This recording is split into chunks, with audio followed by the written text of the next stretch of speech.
Milliardaire à 30 ans. Tel est le challenge que notre invité du jour s'était lancé alors qu'il n'avait que 21 ans.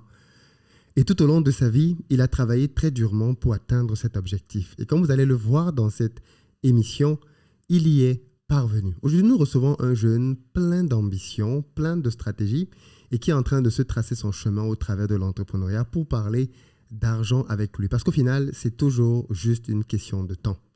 Sur ce podcast, vous le savez déjà, j'accueille des personnes qui font de l'argent pour parler d'argent. Et aujourd'hui, nous avons un jeune homme exceptionnel qui a 28 ans et qui aujourd'hui est à la tête d'un groupe qui pèse très lourd. Et il va nous expliquer simplement son parcours, son histoire avec l'argent, ses débuts très difficiles, ses échecs, ce qu'il en a tiré comme leçon et surtout comment il dépense son argent aujourd'hui. Si vous aussi, vous voulez apprendre à gérer votre argent, alors je vous invite à suivre ce podcast, mais encore plus à aller dans la barre de description pour participer gratuitement à un quiz que je vous offre. C'est un quiz qui va vous permettre de déceler les erreurs que vous faites dans la gestion de votre argent. Il est entièrement gratuit et offert. Vous allez dans la barre de description et vous le faites. Et puis pour ceux d'entre vous qui veulent aller plus loin, mon équipe se tient à votre disposition pour vous aider à y voir plus clair. J'ai créé un programme de formation et d'accompagnement dans lequel je vous aide à savoir gagner de l'argent, le multiplier, l'investir et le protéger. Mais bon, tout ça, ça commence d'abord par le quiz. Faites le quiz et ensuite prenez un appel avec quelqu'un de mon équipe et qui se fera un plaisir de vous faire un bon diagnostic de votre situation. Je ne vous en dis pas plus. Allons rejoindre Benaziz Konaté.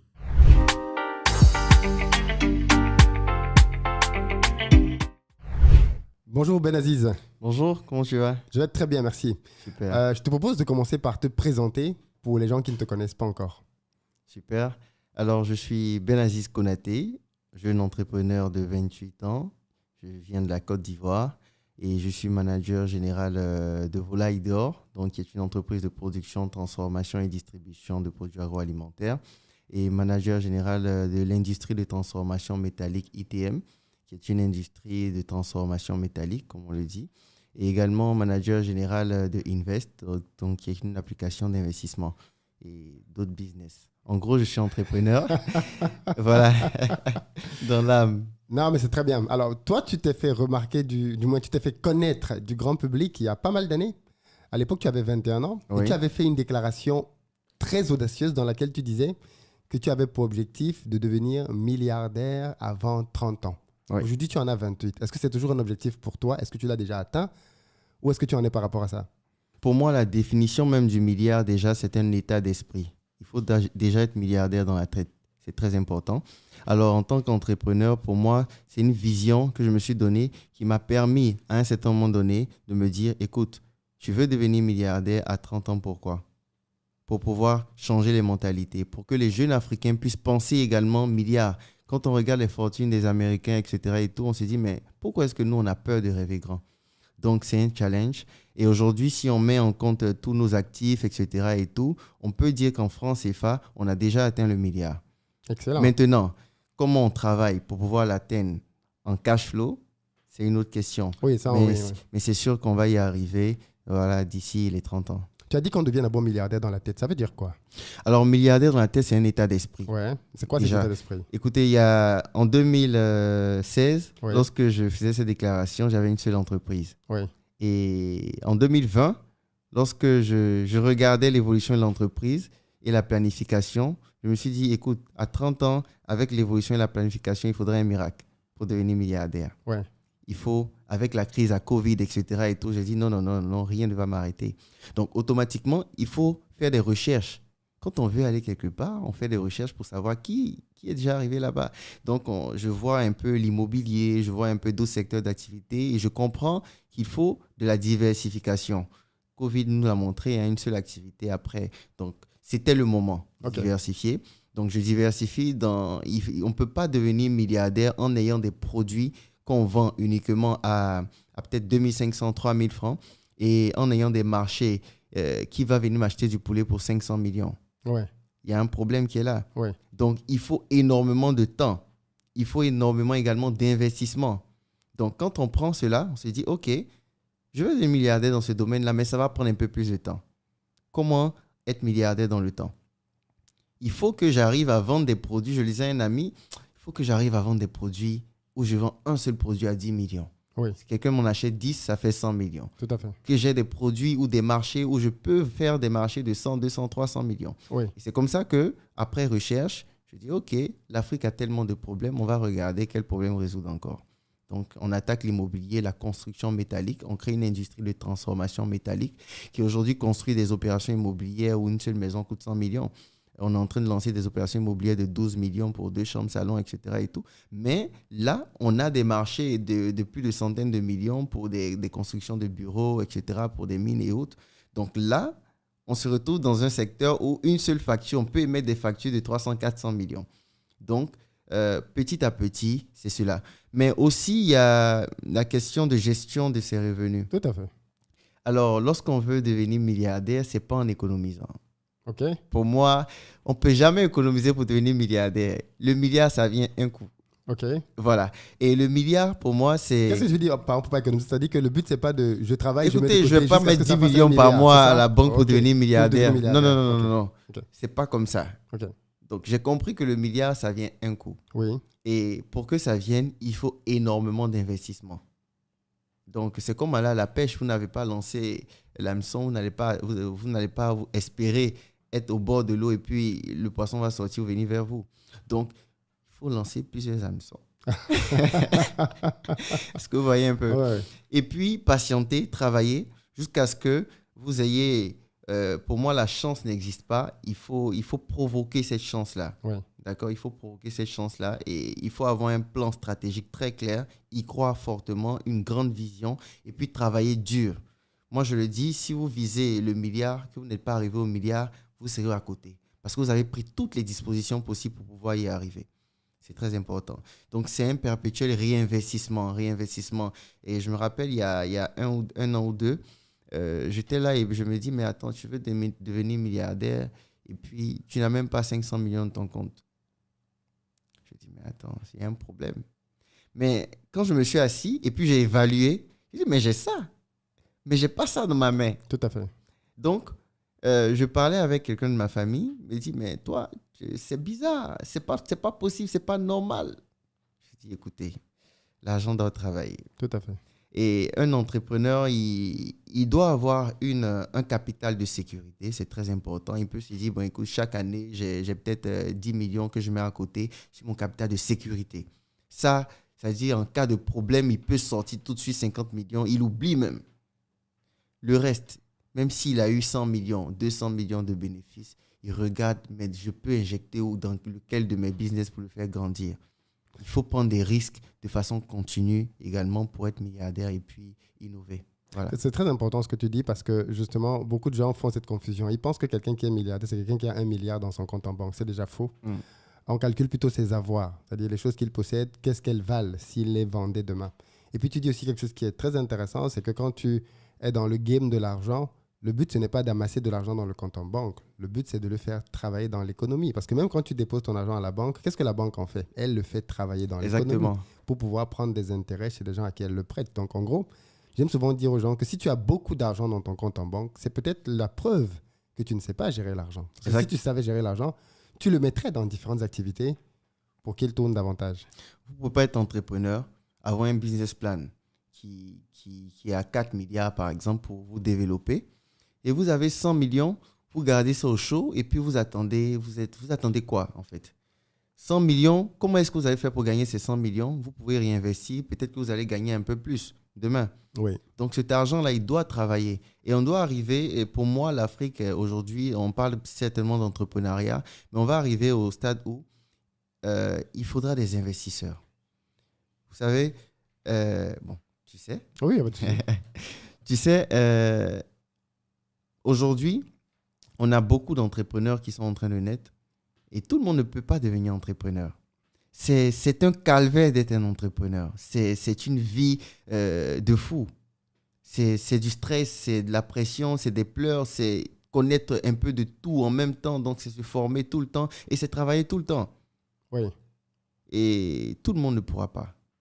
Par contre, tout le monde peut devenir investisseur. Et nous devons avoir cette culture d'investissement-là. Avoir une partie de nos revenus qui soit dédiée à l'investissement. Que ce soit 10-15% tous les mois qui sont dédiés uniquement à l'investissement. On oublie. Et il faut savoir une chose, l'investissement, c'est sur le long terme. Si vous voulez investir et puis devenir riche dans 1 an, 2 ans, non, il y a un problème. Il faut bien regarder, il y a un problème. L'investissement, il est cumulé sur le long terme, de sorte à ce qu'au bout de 10 ans, 15 ans, vous retrouvez à ce que la valeur de vos investissements puisse vous permettre de gagner ce que vous gagnez en travaillant. Par exemple, oui. Ou plus même, oui. Voilà pourquoi moi j'ai dit, qui a fixé la retraite à 60 ans? J'ai dit, moi je fixe ma retraite à 35 ans. OK. Parce qu'en ce moment-là, oui, mais qui a fixé? Chacun a le droit de fixer sa retraite. Tout à fait. On peut vouloir devenir milliardaire en tant que jeune, c'est sacrifier sa jeunesse. C'est travailler dur et tous les jours. C'est savoir s'entourer. C'est être organisé. C'est savoir mettre la priorité là où il le faut. Parce que nous avons tous 24 heures. Mais à la fin de la journée, on n'est pas au même stade. Donc, tout dépend de comment est-ce que vous utilisez vos 24 heures. Il ne faut pas perdre le temps. Vous allez perdre... moi, par exemple, quand je vais sur les réseaux sociaux, que je tombe sur une vidéo qui va me perdre le temps, j'avance. Je vais directement à l'objectif. Oui. Si c'est une vidéo qui est constructive, dès l'introduction, je sais. Je regarde tout jusqu'à la fin. Donc, il ne faut pas qu'on perde le temps. Le temps, c'est de l'argent. Il faille que nous arrivions à le comprendre. Il faille que nous soyons là et que les jeunes, les travailleurs, etc., puissent avoir énormément d'investissements. Et ça va permettre également à tous ces jeunes entrepreneurs qui sont en train de naître de pouvoir avoir des capitaux, des investisseurs, des partenaires pour pouvoir grandir leur business. Quand on regarde l'histoire des milliardaires du monde, là, ils ont rencontré quelqu'un qui a mis des millions de dollars dans leur business. Mais ce quelqu'un-là, est-ce qu'on les a ici? Il y a un problème. Okay, ouais. Est-ce que la seule source de financement pour un entrepreneur, ce sont les banques? Les concours? Mais les milliardaires, ils sont où? Voilà. Les jeunes entrepreneurs, voilà, les appellent des personnes qui ont de l'argent sur leur compte. Écoutez, si on décide aujourd'hui de devenir des investisseurs, on va changer le monde, carrément. L'Afrique est le berceau de l'humanité, mais c'est maintenant qu'il est l'heure de montrer cela. En tout cas, c'est ma manière de voir les choses. Si on veut décider de construire, par exemple, en Côte d'Ivoire, la plus grande unité de production et de transformation de bétail d'Afrique de l'Ouest, c'est possible. Si ça fait 20 milliards, vous divisez 20 milliards par la population ivoirienne, ou bien même par la moitié. Vous allez voir que le coût de l'investissement va même pas... Il sera ridicule. On donne un peu de capitaux à des entreprises qui ont 20 ans, 30 ans, 50 ans d'expérience dans la matière, un peu d'action, 10, 15, 20% cadeau pour leur expérience, mais ils viennent, on monte.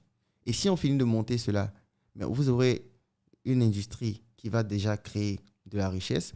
Vous êtes sûr d'avoir fait un investissement, même si c'est à hauteur de 1 million, qui sera rentabilisé parce que c'est un gros investissement. Et que l'étude de marché, toutes les études possibles pour que l'investissement puisse marcher, aujourd'hui, on importe plus de 80% de bétail. C'est clair. Une industrie, dans ce sens-là, pourrait permettre les machines nécessaires pour traire le lait aux normes internationales. Arrêtons de faire chacun à peu près. Chacun va offrir pour lui un peu, petit. C'est pas comme ça qu'on va rattraper le temps que nous avons perdu.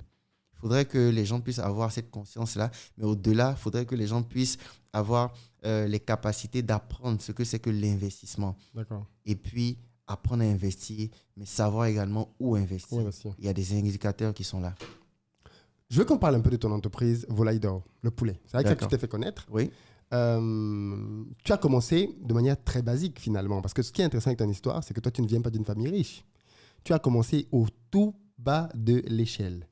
Pourquoi tu as ressenti le besoin de te lancer dans l'entrepreneuriat alors que tous les jeunes de ton âge sont à l'école? D'où ça t'est venu?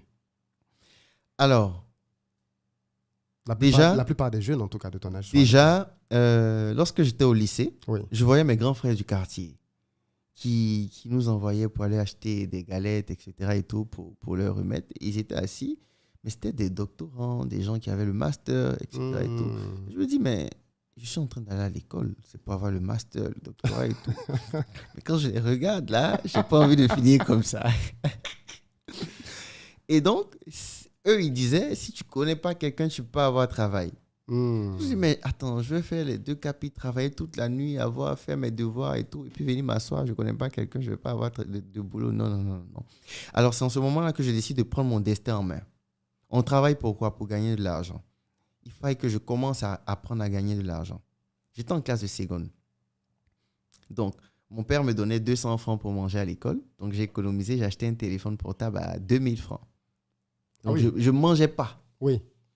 Et le téléphone portable que j'ai acheté à 2000 francs, c'était le petit téléphone écran bleu en ce moment que j'ai revendu à 2500. Pour moi, c'est comme ça que l'entrepreneuriat a démarré. Avec une vision, c'est d'avoir ma propre cabine téléphonique en classe de terminale. Parce que eux, c'est après le master doctorat, quand il n'y avait pas de travail, eux cherchaient maintenant à faire les cabines téléphoniques au quartier. Donc, tout part de là. Ensuite, en classe de terminale, bien évidemment, j'avais ma cabine téléphonique. Petite anecdote, j'étais devant la classe et je leur ai dit, écoutez, à partir de maintenant, si vous voulez faire un transfert téléphonique, je suis là. Donc, on avait des codes. Le week-end, si je t'envoie rappelle-moi une fois, envoie 200. Si je t'envoie rappelle-moi 2 fois, envoie-moi 500. Et puis, j'apprenais l'entrepreneuriat sans savoir que ça s'appelait entrepreneuriat. J'apprenais des notions de cible en fonction des problèmes que je rencontrais. Je vais à l'école, je n'ai pas l'argent pour garantir un salaire à quelqu'un ni pour m'asseoir avec une cabine conventionnelle. C'est qui ma nouvelle cible? Ceux qui sont proches de moi, papa, maman, vos amis, appelez-les s'ils veulent faire transfert, je suis là. Mes amis de classe, on est tous ensemble, si vous voulez faire transfert, je suis là. Et c'est comme ça que ça commence à régler les problèmes au fur et à mesure. Ensuite, en terminale, je disais à mes amis, écoutez, moi, je veux devenir millionnaire à 21 ans. Ils disaient, oh, va là-bas, tu vas faire comment? Je lui ai dit, écoutez, moi, je vais construire une usine qui va fabriquer des véhicules localement. Ils disent, mais waouh, tu rêves, c'est pas possible. Tu vas faire comment? J'ai dit, non, je vais faire une grande entreprise qui va faire ci, ça et tout. Ils disent, oh, va là-bas. Et ce qui est drôle, c'est que juste après le bac, j'avais plus de clients. Je continue la cabine téléphonique en voyant un boutiquier du quartier. Je lui dis, écoute, tu as 40%, j'ai 60% des bénéfices, gère. J'appelle un ami, on monte une petite caisse là et on met devant. Au fur et à mesure, on commençait à gagner 1000 francs, 2000 par jour, ainsi de suite. Et je vois un reportage à la télévision qui dit que la Côte d'Ivoire continuait d'importer de la volaille. Je dis, tiens, opportunité. Un éleveur qui dit que, mais si on continue d'importer tic, ça veut dire qu'il y a la place. Alors que concrètement, ce n'est pas ça. Le marché est totalement différent. Donc, il y a un paradoxe vraiment énorme. Et donc, je me dis, OK, je vais faire l'élevage. Donc, je ne suis pas entré dans l'élevage par passion. Je suis entré dans l'élevage parce que j'ai voulu saisir une opportunité. Par opportunisme, oui. Et donc, j'apprends l'élevage sur Internet. Je vais travailler dans des fermes gratuitement. Ça, c'est important, ça. Ouais. Oui, gratuitement. Et parfois, même, on pensait que j'étais un voleur parce que quelqu'un qui vient vous dire, je vais travailler cadeau, on le suivait. Il ne faut pas qu'à la fin de la journée, il disparaisse avec 2-3 poulets. Et tout ça, il fallait vivre. Et ce qui m'a poussé réellement à commencer, c'est une vidéo que j'avais vue sur Bill Gates, qui en son temps était l'homme le plus riche du monde. Et il y a eu un choc dans ma tête. Il a commencé dans son garage. Je dis, mais c'est pas possible. Avant, on disait, tu fais ton business plan, tu attends le financement. Oui. Dès que tu as le financement, tu lances ton projet. Mais il a commencé dans son garage. Donc, automatiquement, dans ma tête, c'est que je peux commencer à la maison. Et quand on part au village, on voit des petites fermes là qu'on fait avec des briques et puis les poulets dorment dedans et tout. J'ai dit, OK, moi, je commence comme ça. Donc, j'avais réglé pour moi le problème de bâtiment. Il fallait trouver comment démarrer. C'est un gros problème. Exactement. Je fais un business model, on me fait un business model de 2 millions pour démarrer. Une autre astuce, je ne comptais que sur moi-même et ce que je pouvais avoir. Je savais que je ne pouvais pas avoir les 2 millions. Donc, je me dis, OK, je peux réduire ça à combien? De réduction en réduction, je me retrouve avec acheter un carton de poussin à 22 500. Je suis allé même demander, est-ce que je peux acheter 5 poussins? On m'a dit, non, pour un carton minimum, c'est 50 poussins à 22 500. En ce moment, le poussin coûtait 450 francs. Donc, et puis 3 sacs d'aliments. Donc, quand je commence, je le dis, j'ai commencé avec 60 000 francs, mais je n'avais même pas encore les 60 000. C'est-à-dire, j'ai acheté le carton de poussin, j'ai acheté un sac d'aliments, un sachet de médicaments à 3 000, et puis j'attendais les bénéfices de ma cabine téléphonique pour pouvoir acheter les 2 autres sacs qui allaient rester. Donc, je commence comme ça, avec beaucoup d'espoir. Mais j'avais fini de faire toute l'étude de marché. J'avais visité des milliers de maisons dans le quartier. Je savais la stratégie que je voulais faire. J'étais juste à un obstacle de production. C'est-à-dire, avant de faire le premier pas, je savais où je partais. Ouais. Je savais déjà que je pouvais devenir milliardaire dans ce domaine-là. Parce que j'avais déjà pris le temps de faire des recherches, de voir c'est qui le leader localement, c'est qui le leader à l'international. Et quand je vois les leaders et on me dit qu'ils font des milliards de chiffres d'affaires, ils sont milliardaires, je dis, mais attends, on ne rentre pas pour rester derrière. On va aussi atteindre cela. Donc, la stratégie commerciale a été axée sur le fait qu'un jour, je puisse arracher les clients de ces leaders-là pour être leader moi-même. D'accord. Donc, vous voyez que quelqu'un qui commence tout bas, mais sa stratégie est pour descendre les grands. Bien sûr. Donc, vous voyez que là, il y a beaucoup d'innovations qui entrent en jeu. Et ça, c'est capital. Oui. Faire du porte-à-porte tous les week-ends pour savoir, bonjour maman, je suis un jeune du quartier, combien de poulets est-ce que vous consommez par mois, vous achetez où, pourquoi est-ce que vous achetez au marché, quels sont les avantages et les inconvénients. En griffe, tout ça, j'ai appris sur YouTube. Je prends leur nom, le numéro de la villa, et je faisais mon étude de marché moi-même, avec des milliers de maisons. Mais quand je rentre, j'analyse, je regarde les pour et les contre, et puis je dis, OK, les gens, ils achètent au marché parce que c'est frais. Conditions d'abattage, ils n'aiment pas. Accessibilité, ils n'aiment pas, etc., etc., etc. Ils achètent dans les grandes entreprises et autres parce que c'est déjà disponible. C'est congelé, certes, mais ils n'aiment pas parce qu'il y a un goût après, etc., etc. OK, il n'y a pas de problème. Alors moi, je vais leur proposer un produit à un prix abordable. Livraison, je n'ai pas l'argent pour des congélateurs ni avoir un point de vente. Je dis livraison gratuite. Ça élimine congélateur, ça élimine le point de vente et puis frais. Et je retourne vers ces dames. Je leur dis, écoutez, je vous donne le produit que vous voulez à moins de coût et avec la livraison gratuite. Commandez-vous, consommer 10 poulets par mois. Achetez-moi juste 2. Je ne veux même pas votre argent. Confirmez-moi juste la commande, je vous donne la date de livraison. À la livraison, vous voyez, si ça vous convient, vous payez. OK, je réserve 2, je réserve 3. Parce que j'ai écouté les fermiers et en travaillant dans des fermes, j'ai vu que quand ils finissent de produire, chaque jour qui passe avec l'aliment en plus, ce sont des pertes. Beaucoup plus, oui. Donc, il me fallait utiliser une technique qui est de vendre avant de produire. Tout à fait. Donc, à la date de livraison, tous mes produits devaient être commandés. Donc, vous voyez que l'étude de marché, c'est capital. Tout à fait. Pour pouvoir entreprendre. Clairement. Et voici comment, dans cette étude de marché-là, ça m'a permis d'avoir une très bonne stratégie. Mais avant de commencer à faire du bénéfice, j'ai fait plus de 2 ans à échouer. Donc, l'étape où j'ai commencé à la maison, 21 jours, les poussins commençaient à devenir poulets. C'est là que la passion est née parce que je m'occupais de moi-même. Donc, j'ai commencé à avoir un amour pour les poussins, les voir grandir et tout. Le chien, il ouvre la cage et les poussins sortent, il tue la moitié. Wow. Il les bouffe même pas.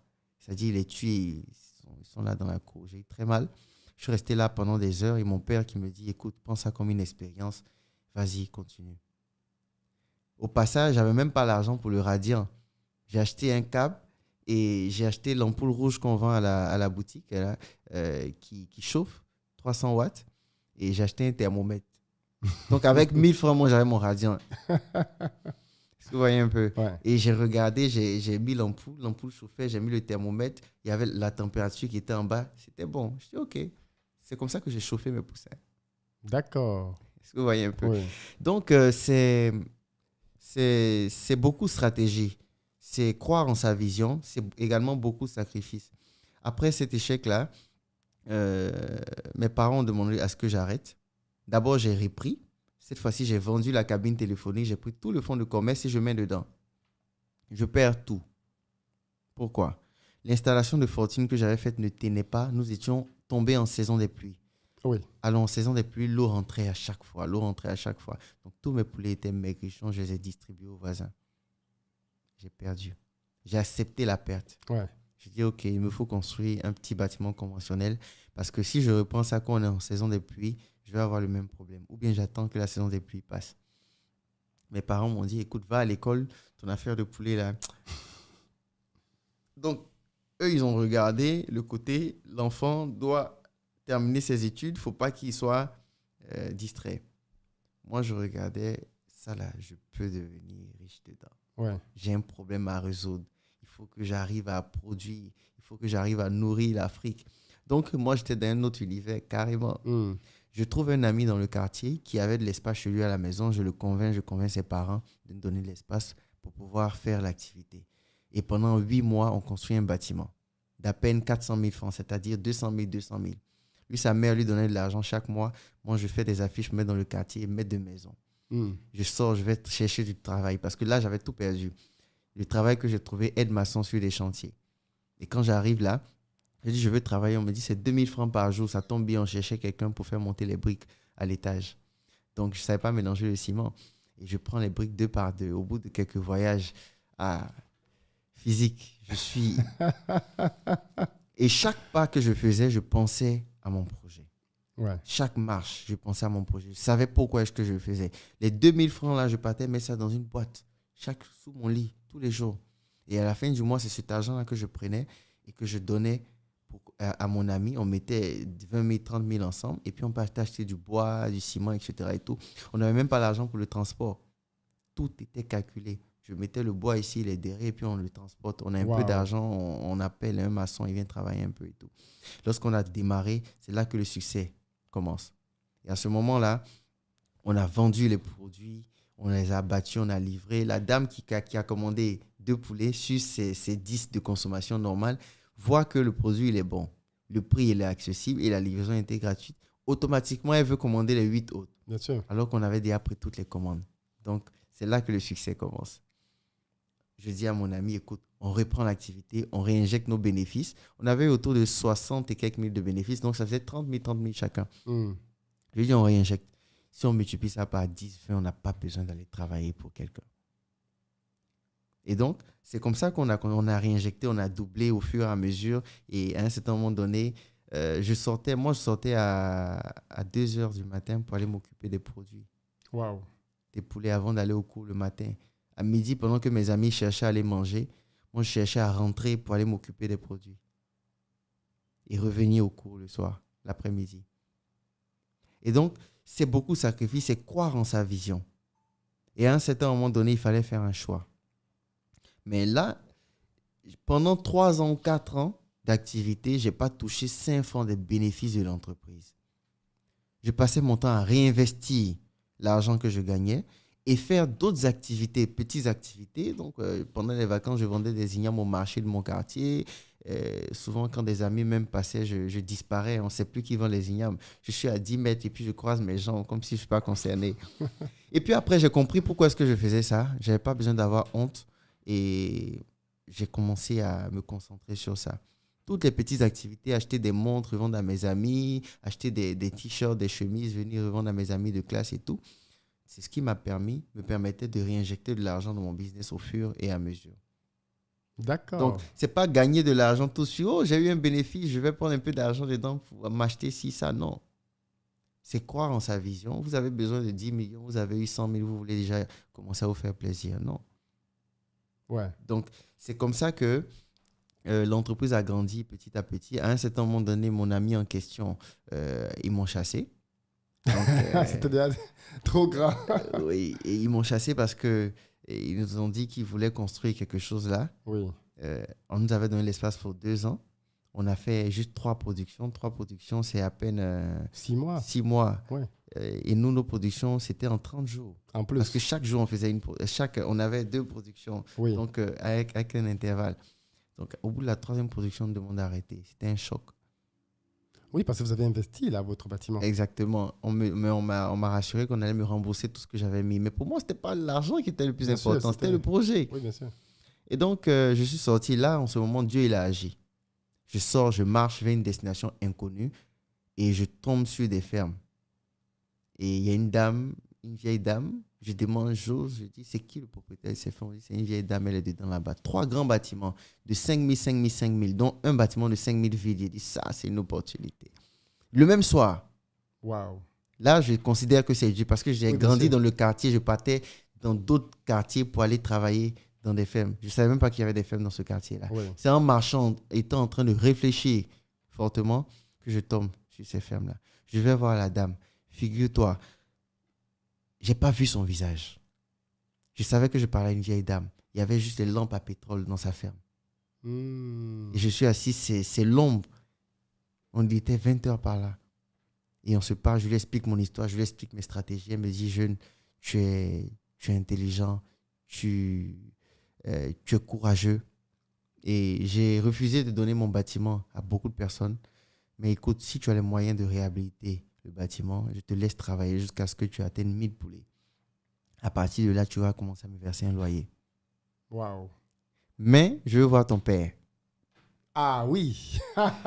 Donc, il faut aller expliquer à papa que j'ai continué l'activité. Ah oui, parce qu'il était vrai, il t'a dit d'arrêter. Et chose intéressante, c'est que vu que j'avais commencé la finance comptabilité, donc j'avais pris le temps d'asseoir une comptabilité claire avec toutes les factures d'achat d'aliments, de poussins, la liste de mes clients, mon carnet de commandes, etc. et tout. Donc, quand je lui ai montré tout ça, en ce moment, j'avais déjà pratiquement 900 et quelques mille comme argent. C'est-à-dire en économie. Oui. Donc, avec ce qu'ils m'ont remboursé, ils m'ont remboursé plus tout mon argent et tout, ça fait 900 et quelques mille. Quand je lui ai montré, et puis c'était en monnaie, c'était beaucoup. Il me dit, mais c'est pas possible. Où tu as eu cet argent, etc. Donc, je lui montre les factures. Comme mon père, il était professeur de mathématiques, quand il a regardé, il a compris. Oui. Il m'a félicité, il était fier. Il est allé voir la dame et la dame a accepté. Et c'est comme ça que nos parents nous disaient, quand tu as un problème quand tu as 1 million, tu as un problème de 10 millions, c'est vrai. Si tu as un bâtiment de 5000 poulets sans toiture, il faut réhabiliter. Ah oui. Donc, sans toiture, ouais. J'avais mon premier million là à 19 ans. Ouais. Mais j'avais un problème de 5 millions. J'ai versé mon million sur le lit. J'ai regardé, j'ai dit, écoute, je suis millionnaire. Donc, en tant que jeune, ça arrive de... Voilà, j'étais content. Bien sûr. Et puis, je me rends compte que l'argent là même, c'est rien. Parce que j'avais un problème plus élevé. Devis pour réhabiliter pratiquement 4 millions et quelques. Tiens. Donc, je prends de vieilles feuilles de tôle et je les utilise pour pouvoir réhabiliter une petite partie du bâtiment avec 700 000 dans mon argent. Et les 200 000, je prends pour relancer les poulets. Production. Et je quitte la maison de mon père en ce moment-là. Je lui dis, papa, je vais dormir à la ferme. Je n'ai pas le droit d'échouer. Il faille que mes poulets, la personne les vole. Wow. Dedication. Et voilà, en fait. Tu te dédies exactement, corps et âme au projet. Exactement. Et c'est comme ça que je commence à grandir la ferme et tout. Et à un certain moment donné, je vois que le bâtiment, il est grand. Je prends des amis tous les week-ends, on va faire. Et en ce moment, j'ai laissé tout ce qu'on avait fait à mon ami en question. Qu'est-ce qui s'est passé? Au lieu de... Ils ont agrandi le bâtiment. C'est ce que je voulais te demander. Ils t'ont chassé, c'est bizarre. Ils voulaient t'évincer du projet. Exactement. Ils ont agrandi le bâtiment. Ouais. Alors que ce n'était pas la même vision. Oui. Ils voulaient gagner plus. Là, j'ai sauté certaines étapes. Mais il y a eu des soucis en interne, voilà, sa mère voulait entrer dans le business, voulait qu'on divise l'argent par 3 maintenant. Moi, je faisais la comptabilité. J'ai dit, écoute, si on doit diviser l'argent par 3, elle met la même valeur que nous, on a mis. Bien sûr. On augmente le capital. Bien sûr. Mais le capital actuel, là, moi, j'ai 50%. Bien on sûr. touche pas mes 50%. Il divise avec sa maman, oui. Donc, c'est comme ça qu'on a dû se séparer. Il devait construire quelque chose là. Et puis, finalement, je me suis rendu compte que c'était pour agrandir. Et j'ai laissé tous les clients qu'on avait. Ah oui, tu leur as laissé les clients? Tous les clients qu'on avait. Je suis allé reprendre à zéro. Et c'est en ce moment que je donne le nom Volaille d'or pour marquer la différence. Et je vais reprendre à zéro. Je prends des amis étudiants, je les forme moi-même. Je leur dis, écoutez, vous avez 2000 francs la journée, l'après-midi. Et on rentre dans des cités. Chacun prend un couloir et on fait du porte-à-porte. On refait l'étude. On reprend des commandes des clients. Et c'est comme ça. Moi-même, je m'occupais des poulets. Lorsqu'on arrive à la date d'abattage, j'ai des images. Nous-mêmes, on abat les poulets, on emballe et on va faire la livraison à Brouette, dans le quartier. Bonjour, maman, on a envoyé votre poulet, ainsi de suite. Et c'était encore le succès. Il y avait toujours plus de commandes que ce qu'on avait. Donc, ce que je fais, je m'assois un soir et j'écris contrat d'investissement dans Volaille d'or pour agrandir la production. Donc, pour 100 poulets, il faut tant. On partage les bénéfices 50-50. Et puis, j'appelle mes clientes. Je leur dis, écoutez, maman, venez visiter la ferme. Donc, elles viennent. Tout est bien nettoyé. Elles viennent visiter la ferme. Dans un bâtiment de 5 000, je ne posais qu'à peine 600-700. Quand elles viennent regarder, il y a beaucoup d'espace vide. Je dis, est-ce que vous savez qu'on peut mettre encore du poulet? Voici même, j'ai même fait une proposition d'investissement et puis je leur donne. Elles regardent. Le même mois, j'avais plus de 5 millions d'investissements clients. Plus de 5 millions d'investissements clients le même mois. Avec sur un contrat d'1 an. C'est comme ça qu'on a agrandi les productions. Et donc, pour moi, l'entrepreneuriat, c'est énormément de stratégie. c'est savoir les coups durs. Savoir se relever des coups durs. Oui. C'est très important. J'ai obtenu plusieurs prix. Prix Excellence du meilleur jeune chef d'entreprise de Côte d'Ivoire. Le prix de la Business Plan Competition par le patronat ivoirien sur plus de 631 startups ivoiriennes. J'ai été en Afrique du Sud, à Johannesburg, pour compétir au prix Anzisha Prize en 2017 pour le meilleur jeune entrepreneur africain, où j'ai remporté le premier prix également. Mais là, il y a une anecdote, oui, grâce à Volaille d'Or. Mais je suis revenu avec le trophée du meilleur jeune entrepreneur africain et je suis revenu trouver une entreprise en faillite. Ah. Parce que c'était la première fois que je devais m'éloigner de l'entreprise pendant 1 mois. Et je n'avais pas encore compris qu'il fallait mettre des process de fonctionnement en place. Il fallait mettre des personnes qui allaient avoir... Quand j'étais là, je faisais tout, j'organisais tout et je contrôlais tout. Donc, tout marchait bien. Il fallait mettre tous les titres à côté et puis réveiller l'entreprise. Ah oui, bien sûr. On a perdu toutes les productions. Pour quelqu'un qui fait de l'élevage, en ce moment, on n'avait pas encore de point de vente. On prenait des commandes, on abattait tout à la ferme et on livrait. Donc, quand on perd la production, on a tout perdu. Oui. J'ai trouvé des éleveurs. J'ai transformé mon salon en bureau. J'ai recruté 10 personnes, agents commerciaux. Mon ami avec qui je travaillais m'a dit, mais tu es fou, on n'a pas l'argent pour les payer. J'ai dit, je recrute 10 personnes. On leur a fait des t-shirts, des casquettes et tout. Et je lui ai dit, quelles sont nos forces? On a une notoriété. Cette notoriété, il faut pouvoir l'exploiter. Comment est-ce que nous allons l'exploiter? Quels sont les problèmes que nous avions en ce moment? On avait perdu les productions. Mais on avait des commandes. Oui. Il fallait pouvoir satisfaire ces commandes-là. Et on n'avait pas d'argent pour pouvoir acheter des produits. Or, je sais que les éleveurs ont un problème pour vendre leurs produits. Donc, on réunit 10 éleveurs là. Je leur dis, écoutez, moi, je vais racheter vos produits, mais donnez-moi un délai de paiement. Donc, on fait les contrats. Tout. Et j'ai eu du poulet pour pratiquement 20 ou 40 millions sans dépenser 5 francs. Et les commerciaux, les 10 agents commerciaux que j'ai recrutés, c'était un renforcement. Donc, ils ont travaillé. Et moi-même, pendant les séances de travail, je leur ai dit, écoutez, sors ton téléphone. Tu as combien de contacts? J'ai 500 contacts. OK. Trouve-moi 10 personnes tout de suite à qui tu peux vendre du poulet. Mais c'était un autre niveau. Et il écrit sur une fiche, ton tonton, le père de mon ami, etc., mon papa, etc. Et puis je dis, appelle-les maintenant. Sors-moi les 10 commandes. Dis-leur que tu travailles dans une entreprise, tu as eu un stage dans une entreprise. Il fallait que leur poulet, on tombait sur décembre. Leur poulet décembre, ils le commandent avec toi.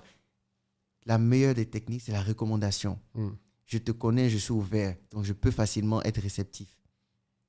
Ils prennent les commandes. Je leur dis aux autres, vous voyez, ils viennent d'avoir 10 clients. Vous êtes 10, vous faites la même chose, ça nous fait 100 clients. Et deuxième étape, parmi vos connaissances, qui vous ouvrent les portes de leurs connaissances. Donc, telle personne qui travaille dans une banque ou dans une entreprise, ils vous ouvrent la porte pour entre midi et 2, vous venez à 3 pour partager l'information à leurs collègues. Et c'est comme ça que c'est parti. On a pris des commandes en pagaille et le 31 décembre, on a livré le dernier client à minuit. Wow. C'était exceptionnel. Waouh. Et donc, il faut savoir s'adapter. Ouais, on finit jamais d'apprendre en entrepreneuriat. Voilà pourquoi moi, je dis aujourd'hui, un entrepreneur peut avoir des problèmes. Mais un vrai entrepreneur qui a touché le sol, qui monte, qui descend, qui pleure, qui se relève, il faut jamais se moquer de lui. Parce qu'il saura se relever. Tout à fait. Il a les armes. Être un entrepreneur, ce sont les difficultés qui nous forgent. Donc, il faut croire en soi également. Et voilà pourquoi tout le monde ne peut pas devenir entrepreneur. Ouais, à cause de ce que ça demande. Du coup, à ce stade-là, tu as 2 canaux. Tu as ta propre production. Oui. Tu as la production des autres éleveurs sur Oui. laquelle tu sais que tu peux t'appuyer pour pouvoir livrer ton surplus de commandes. Mais tu es allé un peu plus loin. Tu as ouvert toi-même. Oui, il fallait créer une marque. Voilà. Et donc, la marque, j'ai créé un modèle de distribution. Oui. Ce modèle de distribution, l'objectif, pour moi, était de pouvoir ramener le marché en ville. Donc, avoir des poulets vivants dans un cadre sain. Alors, je prends un magasin et je fais un test. Je fais des cages de poulets. Je mets une machine pour plumer les poulets. Et je me dis, les gens peuvent venir en ville, rentrer dans le magasin, voir les poulets vivants à travers une vitre et dire, je veux ça, je veux ça, je veux ça. Et on choisit ces poulets, on les abat sur place. en 1-2 minutes, ils sont abattus, emballés maximum 5 minutes et livrés frais. Oui. Et c'est comme ça qu'on a développé la marque Volaille d'Or, au fur et à mesure. À un certain moment donné, j'ai dit non, il faut transformer. Donc, je prends un poulet, j'ai pris 5 poulets que j'ai découpés et j'ai fait des paquets. Donc, j'ai fait des paquets de cuisses, d'ailes, etc. Et je me rappelle même que les pâtes, je jetais. Je disais, oh, ça, on n'aura pas besoin. C'était difficile d'écouler ces produits découpés-là. Et aujourd'hui, c'est le numéro 1 de notre chiffre d'affaires. Wow. Aujourd'hui, on est tout le temps en rupture, tout le temps. La concurrence a suivi même. Je me dis, mais pourquoi est-ce qu'on va continuer d'importer des cartons de cuisses, etc., d'ailes, etc. et tout. Mais non, on va faire ça localement. Et quand c'est fait localement, ça a meilleur goût, etc. C'est vrai qu'il y a une différence au niveau des prix, mais on avait opté pour la qualité. Et aujourd'hui, c'est ouf. Et on a ouvert des points de vente où le client est lent, il est dans une salle climatisée, il a une caissière qui le reçoit, il voit ses poulets vivants à travers la vitre, il lui dit, je veux ça, ainsi de suite. Aujourd'hui, nous sommes passés encore à une autre étape. Notre entreprise doit devenir leader. Notre entreprise doit s'exporter. J'étais aux États-Unis dernièrement et il y a un monsieur qui m'a frustré. J'étais allé au Salon international de l'élevage et j'étais en train de regarder comment acheter une industrie d'abattage et tout ça et de transformation pour faire les saucisses, etc. et tout. Et il me dit, la machine, même si tu peux l'acheter, ça ne va pas t'arranger. Faut pas l'acheter. Tu ne peux pas l'acheter. Je dis, mais pourquoi? Si je veux l'acheter, je veux l'acheter. Il dit, mais non, c'est pas normal. Je dis, comment ça? Il dit, c'est quoi la taille de ton marché? Oui, mais ici, on a plus de 20 millions d'habitants. On est pratiquement à 30 millions d'habitants. Mon marché dedans, déjà, c'est vrai que c'est Abidjan et puis quelques villes de l'intérieur, mais on va étendre. Il calcule. Il dit, même si on prend tout ton pays, commande avec toi, la machine là, ne va travailler que quelques heures. Et puis, tu seras obligé d'éteindre. Ouais. Donc, ça m'a choqué. Il faut étendre son marché. Et c'est en ce moment que j'ai compris. Là, quand je me présentais aux gens, je ne disais plus je viens de la Côte d'Ivoire. Je disais je viens de l'Afrique de l'Ouest. Et je disais, voici la population de l'Afrique de l'Ouest. Ouais. Il y a tel pays, tel pays, tel pays. On peut s'exporter, on peut ci, on peut ça et tout. Parce qu'il faut être concret. Et aujourd'hui, on pense développement. Donc, nous avons lancé une phase de franchise qui permet aux gens d'investir 3 millions et d'avoir un point de vente de volaille d'or avec 0 charge mensuelle, 0 salaire, etc. Il fallait trouver le système. Et aujourd'hui, on met des poulets dans les boutiques de quartier. Rien qu'à Abidjan, il y a plus de 3000 boutiques. Rien qu'à Abidjan. Oui. C'est un peu plus. Et ça, ce sont des études d'il y a quelques années.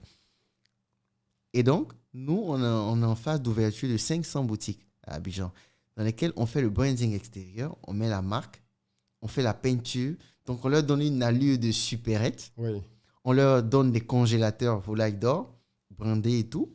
On leur fait une communication, prospectus dans la cité, les panneaux publicitaires et tout. Et ils ont une commission sur tous les produits vendus. Après, il y a des contrats par derrière et tout. Et on se rapproche de la population. Oui. Donc, ces boutiques de proximité-là nous permettent d'avoir 0 charge en termes de personnel mensuel, 0 loyer à payer. Bien sûr. Et le produit est beaucoup plus proche. Je sors de ma maison, j'ai la boutique à côté, j'ai le même produit de volaille d'or. Je n'ai pas besoin d'attendre. Ah, mais je vous attends pour cuisiner. C'est ça que j'attends. Non.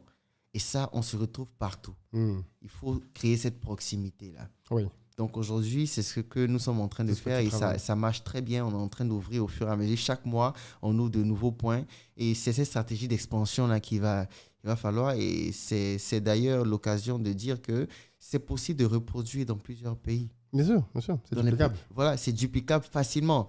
Et nous sommes en train de travailler à nous installer très rapidement dans les pays de la sous-région. Donc, d'ici la fin de l'année, normalement, nous sommes en train de rechercher des partenaires, mais nous-mêmes déjà, nous avons déjà des interlocuteurs qui sont en train de nous aider à nous installer, à avoir des petites unités de transformation et puis à développer la marque dans ces différents pays-là. Donc, vous allez voir qu'on va étendre très rapidement. Et puis, par derrière, nous avons ouvert avec des partenaires où aujourd'hui, on aura une capacité de production de plus de 300 000 poulets par mois. C'est à ça que je voulais arriver, les chiffres de ta production, justement. Exactement. On aura une capacité de production interne de plus de 300 000 poulets par mois. Ah, tu veux faire tout en interne, tu ne vas pas t'appuyer sur ton réseau de... Avec des partenaires. Voilà, Donc, on a fermiers, des partenaires aujourd'hui avec qui nous sommes en actionnariat et tout, donc qui vont nous permettre de pouvoir étendre. Ça a été plusieurs milliards d'investissements, donc plus de 14 milliards d'investissements. OK. Donc, pour des fermes qui sont là et qui sont en train de lancer les productions.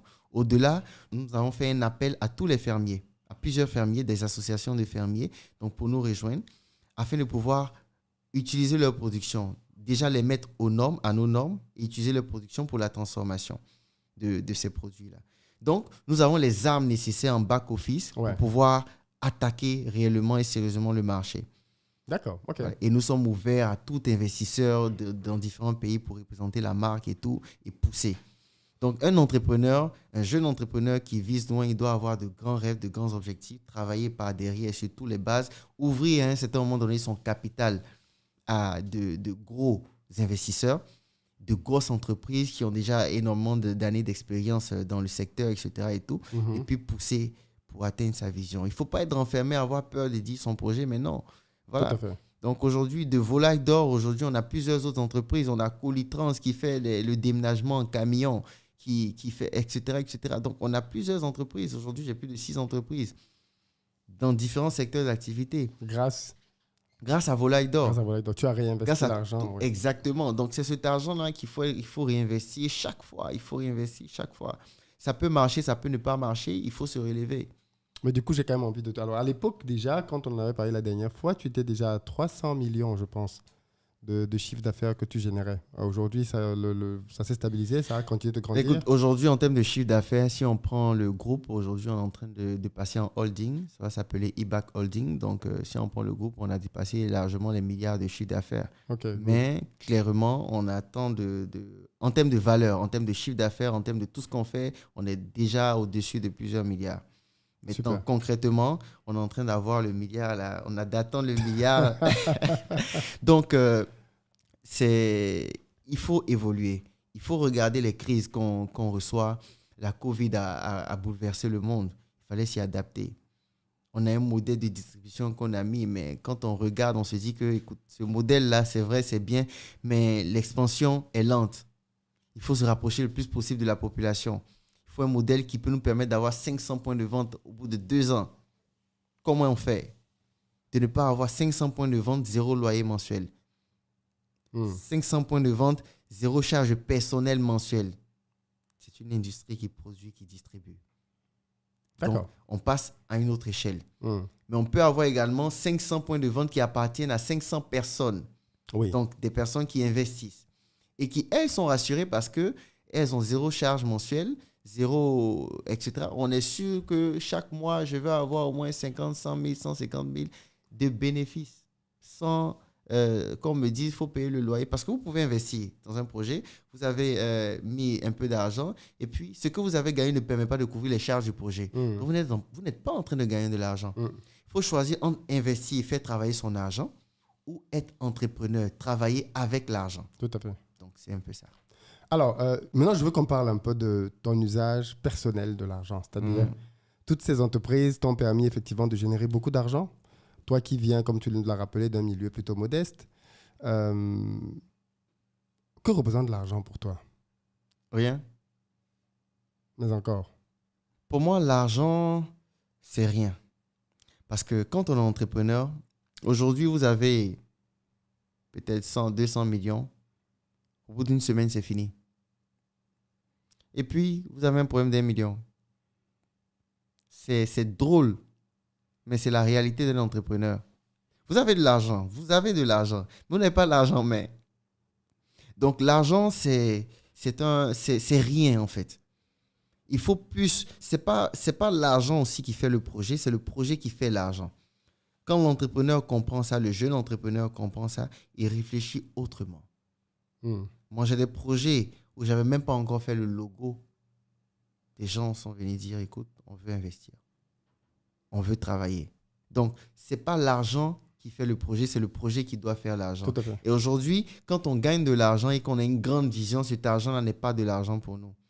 À la limite, on enlève juste de quoi vivre et puis on réinvestit énormément. Mais ça veut dire un quoi? jeune Tu te entrepreneur prives beaucoup? réinvesti, il faut se priver. Ça c'est... Tu n'as pas encore construit ta maison, par exemple? Par exemple, Tu es j'ai encore en des location? maisons, je suis en location. Je suis en location, mais j'ai des maisons. OK. Pourquoi ce choix? Est-ce que vous voyez? Je vous ai dit tout à l'heure que je vendais des maisons. Ça a été fait sur fonds propres. OK. Ça m'appartient. Ça appartient à l'entreprise. On va les vendre. On vend quelques-unes, on va utiliser d'autres pour des sièges. Le siège de eBack Holding, on a mis plus de 100 millions dedans, dans la construction. Mhm. On est en train de terminer. Mais ça appartient à l'entreprise. Mais moi-même, j'ai refusé. J'ai dit, mais non, je ne peux pas aller habiter dans une maison où je ne serai jamais là. Je suis tout le temps en train de travailler. Ce n'est pas le moment. Et la maison même que je veux, là, ce n'est pas ça. Donc, très clairement, Donc, tu es je locataire. prends un appartement, j'ai pris une villa, je loue tranquillement. Et voilà, je n'ai pas de problème. Il faut clairement... Par la contre, maison toi- que j'ai Oui. peut me faire un loyer d'au moins 1,5 million par mois. La maison que je loue va faire 500 000, 300 000, 400 000 par mois. Donc déjà, je peux louer une maison Forcément, avec les bénéfices, avec les bénéfices de tes loyers. de mes loyers. Tout à fait. Il ne faut pas se presser. Construire une maison, c'est pour habiter dedans, pour moi, c'est une perte de temps et d'argent. OK. Pourquoi? Je construis une maison, Oui. j'y habite, Oui. j'ai des charges. Oui. Donc, d'entretien de la maison, il faut que j'aille encore chercher l'argent ailleurs. J'ai pris du temps avec beaucoup de millions pour construire cette maison. Donc, déjà, il y a un problème. Si j'ai plus de sources de revenus, je ne pourrais même pas entretenir cette maison. Quand on réfléchit comme un entrepreneur, un investisseur, cette maison doit permettre de gagner de l'argent. Alors, si j'ai une maison qui me permet de gagner 500 000 francs de loyer, alors j'habite dans une maison de 250 000.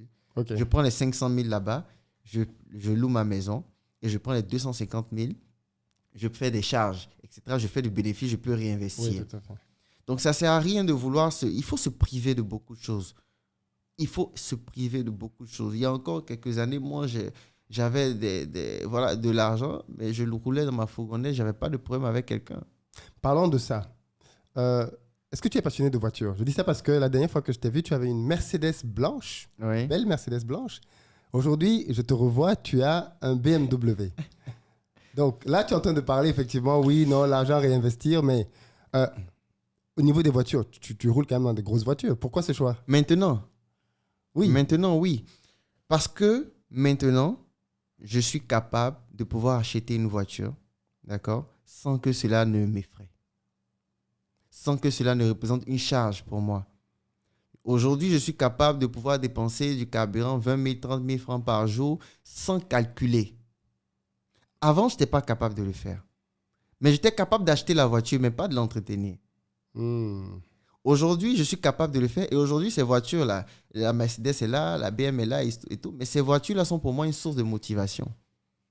Comment ça? C'est drôle, mais je me suis donné une nouvelle source de motivation. C'est-à-dire que je m'assois et je me dis, écoute, cette voiture, elle est belle, il te la faut.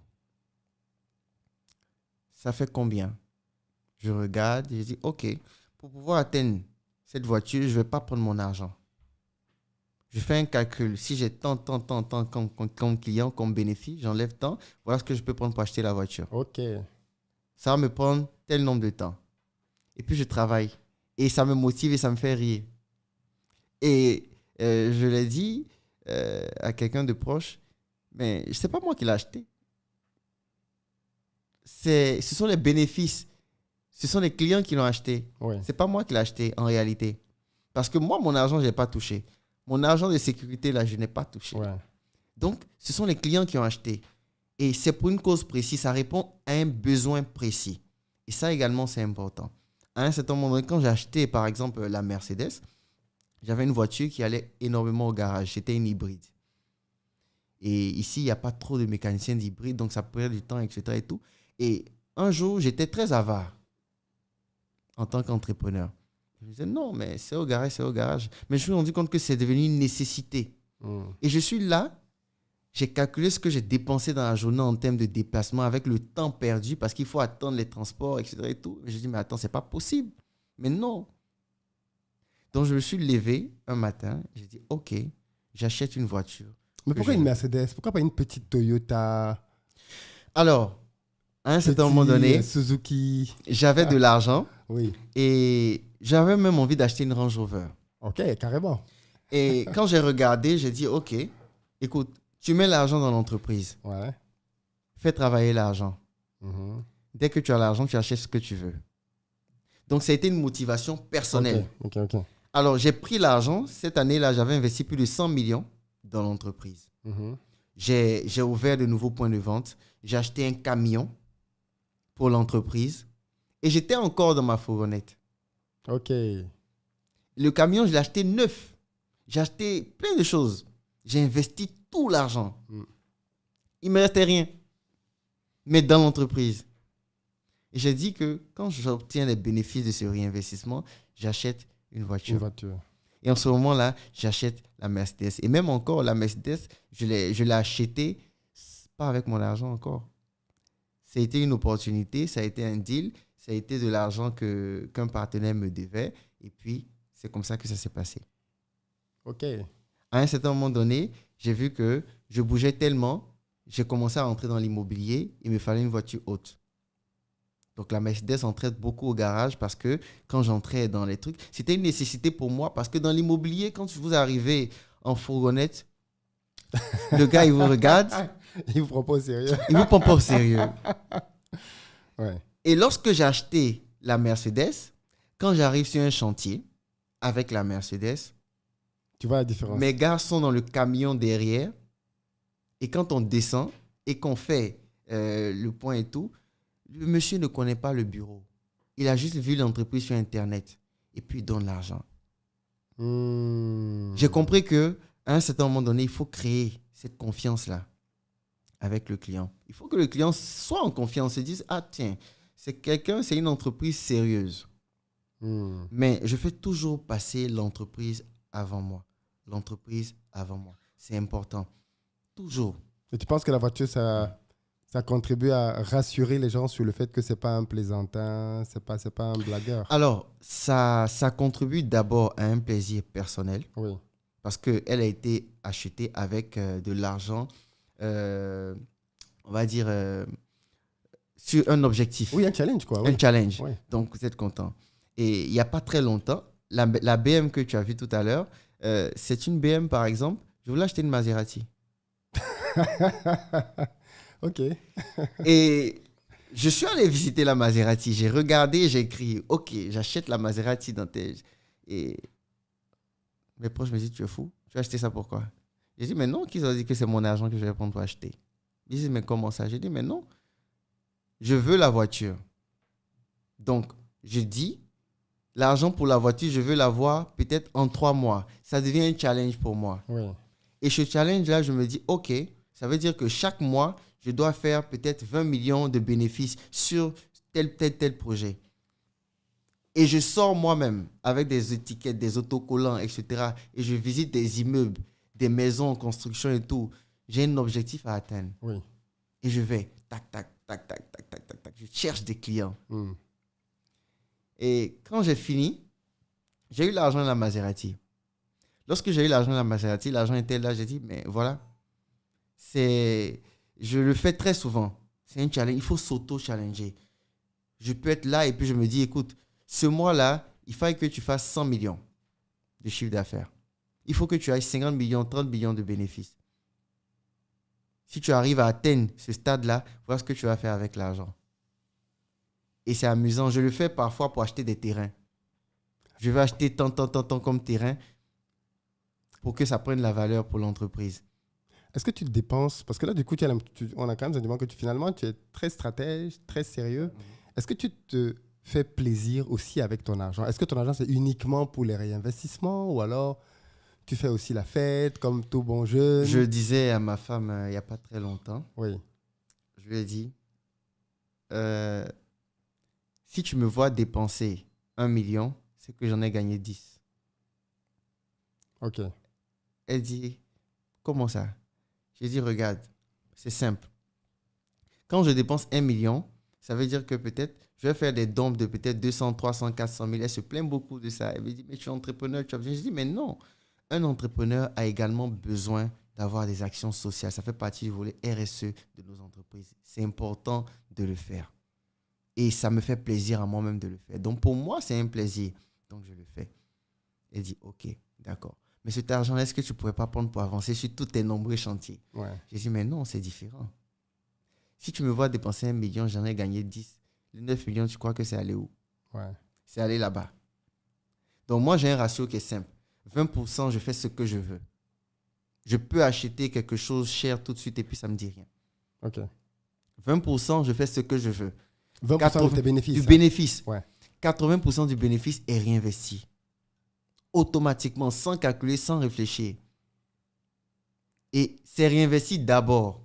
C'est le reste là. C'est 20%. Parfois même, j'utilise même pas les 20%. C'est-à-dire que tout rentre dedans et puis je dis, ah, bon, ok, c'est pas grave.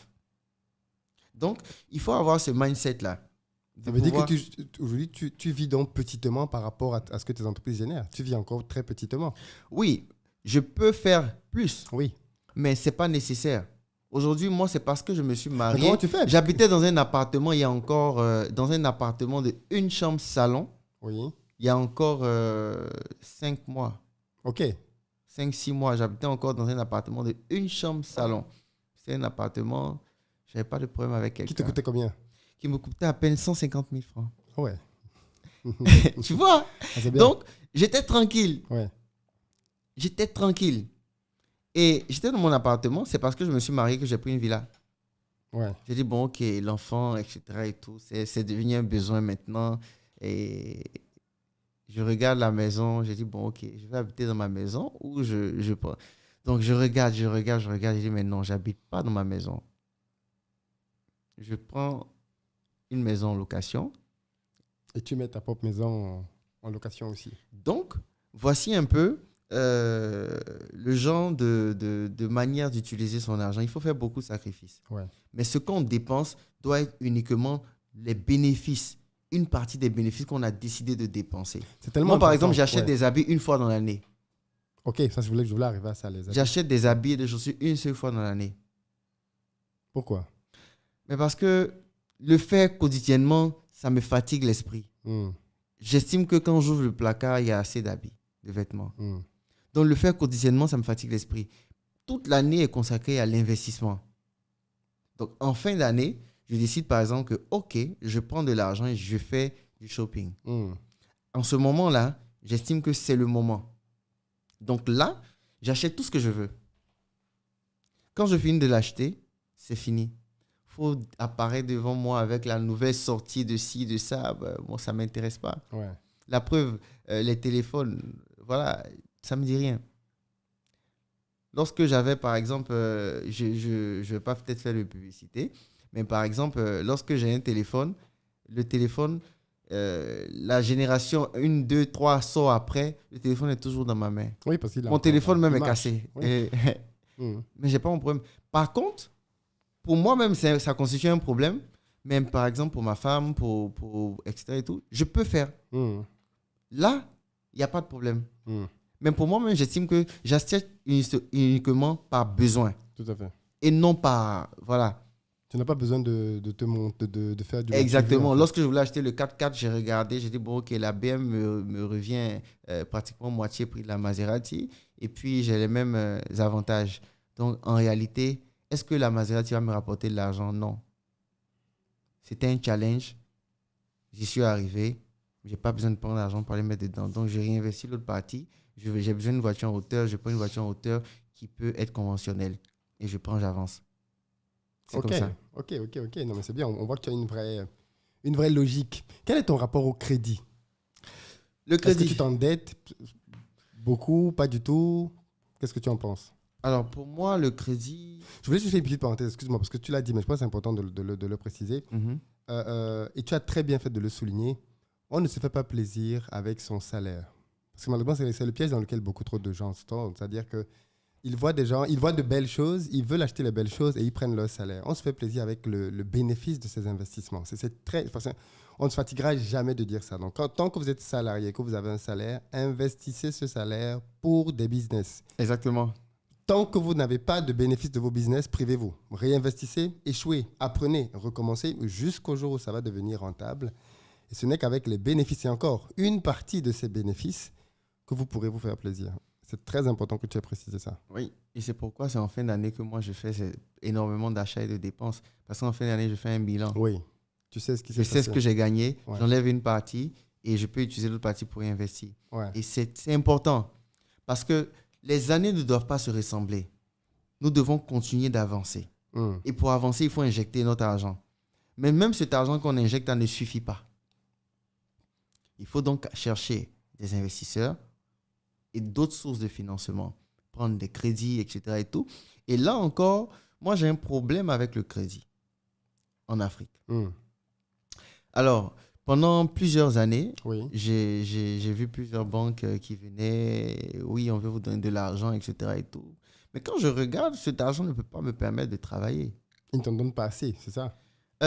Même quand c'est assez, le temps de remboursement Oui, est court. est court. Oui. Et quand on regarde clairement, on se dit, mais écoute, ça, c'est de l'argent pour faire du fonds de roulement, ce n'est pas de l'argent pour investir. Mm.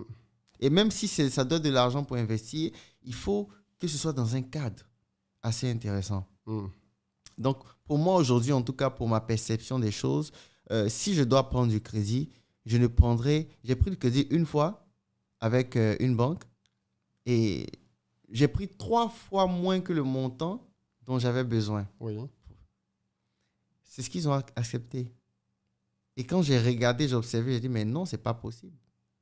C'est inadmissible. Il ne faut jamais prendre du crédit lorsque ce crédit-là ne peut pas faire exactement toutes les lignes Oui. de votre business Du projet, model. oui.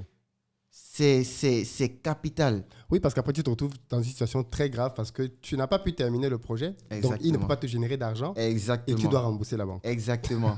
Et donc, l'entrepreneur aujourd'hui doit chercher des partenaires qui peuvent l'accompagner dans le développement de son entreprise. L'entrepreneur aujourd'hui doit chercher des investisseurs, doit ficeler, doit réinvestir. C'est mieux de réinvestir tout ce qu'on gagne. Oui.